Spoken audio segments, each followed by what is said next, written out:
Bismillah, alhamdulillah, wa salli wa usallimu ala rasulillah wa ala alihi wa sahbihi wa man walah, amma ba'd.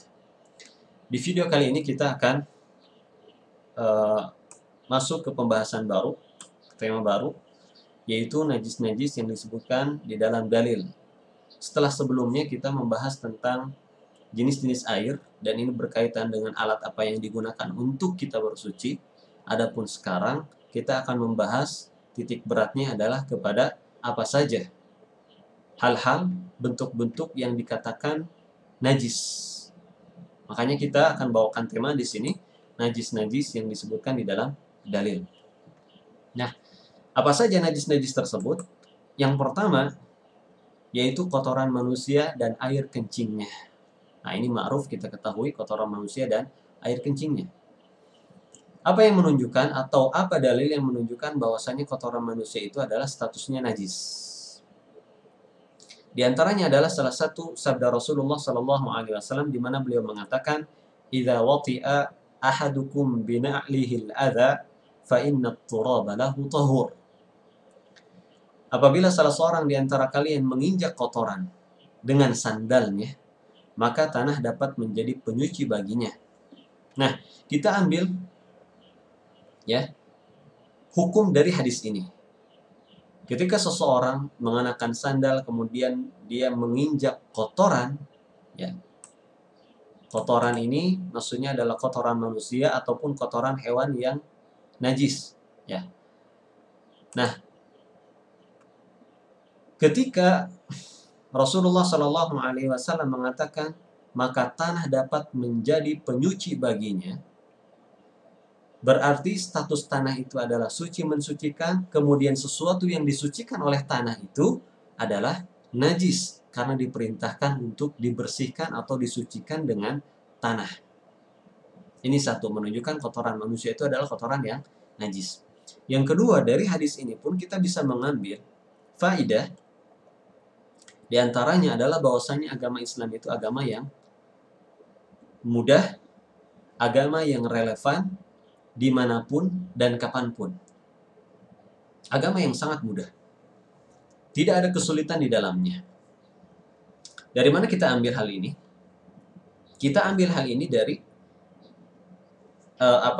ketika Rasulullah Shallallahu Alaihi Wasallam mengatakan jika seseorang itu menginjak dengan sandalnya kotoran, menginjak kotoran dengan sandalnya, menginjak najis, beliau tidak memerintahkan kepada kita untuk susah payah harus mencari air terlebih dahulu kemudian kita sikat sandal tersebut dengan air. Bisa jadi hal tersebut memberatkan kepada kita. Ya, kita lagi berjalan kemudian kita menginjak kotoran ataupun najis, bisa jadi kita sulit harus cari air dulu padahal kita diburu waktu. Karena najisnya tersebut berada di bawah sandal kita atau di sandal kita, nempel di sandal kita di bawah. Ya. Coba bayangkan kalau kita nyari dulu air itu kan harus ada sesuatu yang kita tempuh, sesuatu yang harus kita tunaikan dan ini bisa saja memberatkan kepada kita. Namun Rasulullah memberikan kemudahan dengan cara apa? Hanya sekedar dengan kita gesekkan ke tanah, kita gesek-gesek ke tanah, ataupun kita melangkah karena terus bergesekan kotoran tersebut dengan tanah, maka kata Rasulullah SAW itu sudah cukup.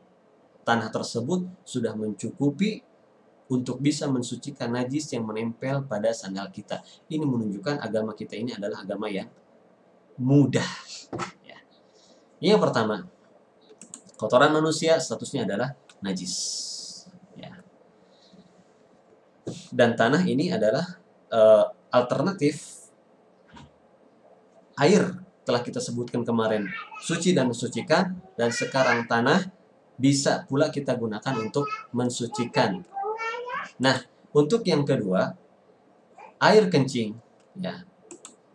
Dalil yang menunjukkan bahwasanya air kencing itu najis adalah sabda Rasulullah Shallallahu Alaihi Wasallam yang diriwayatkan oleh Imam Bukhari dan Muslim dari sahabat Anas bin Malik radhiyallahu taala anhu, di mana beliau menuturkan, "Jaa a'rabiyyun fabala fi ta'ifatil masjid fazajarahu an-nasu fanahahum an-nabiy sallallahu alaihi wasallam falamma qada bawlahu amara an-nabiy sallallahu alaihi wasallam bidhanubin min ma fa ughriqa alaihi.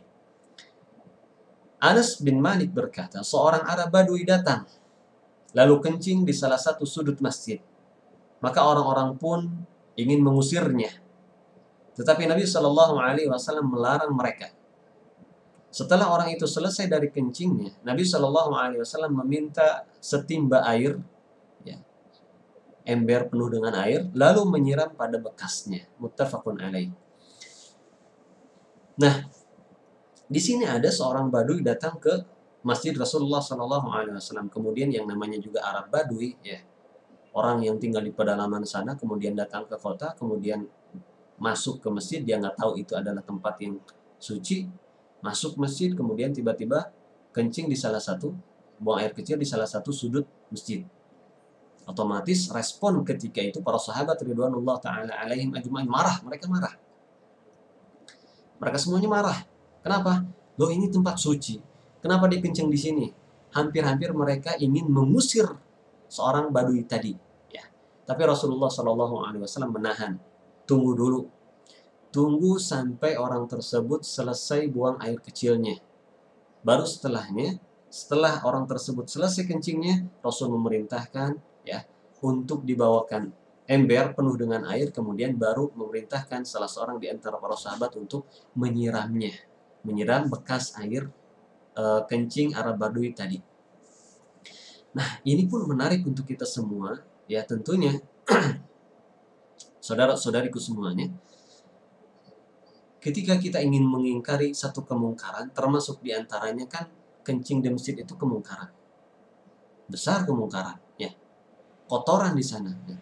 Apapun kemungkarannya, kita kiaskan nanti kepada berbagai masalah yang kita hadapi mungkin ke depannya ketika kita ingin mengingkari satu permasalahan, ya, satu kemungkaran.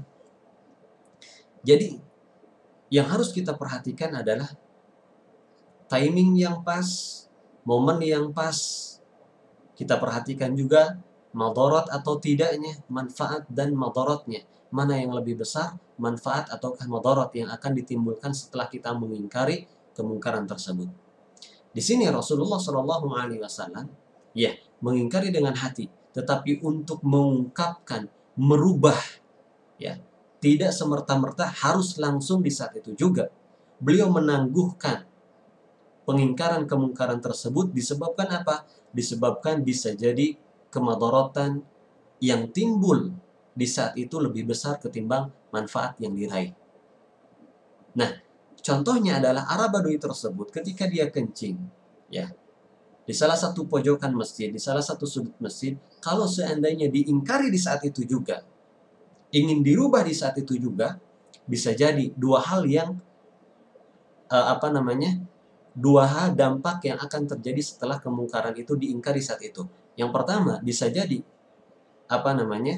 si Arab Badui tersebut ketika langsung diingkari itu air kencingnya, ya, air kencingnya itu bisa mengenai tempat yang banyak, ya, kesana kemari, jadi tidak satu titik fokus kencingnya di situ, ya.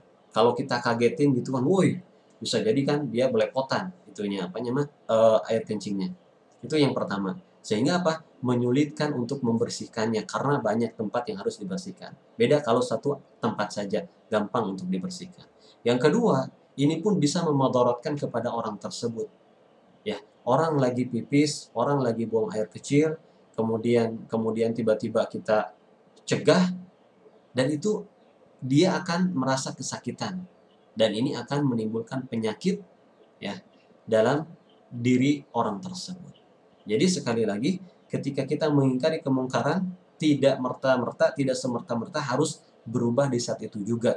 Mungkin kita bisa tangguhkan, tergantung timing yang pas, tergantung manfaat, madarat yang kita pertimbangkan mana yang lebih utama. Gitu. Nah, ini menunjukkan sekali lagi, ketika Rasul memerintahkan untuk disiram, otomatis ini menunjukkan air kencing itu adalah najis. Wallahu ta'ala alam, semoga bermanfaat. Sampai jumpa di video berikutnya. Assalamualaikum warahmatullahi wabarakatuh.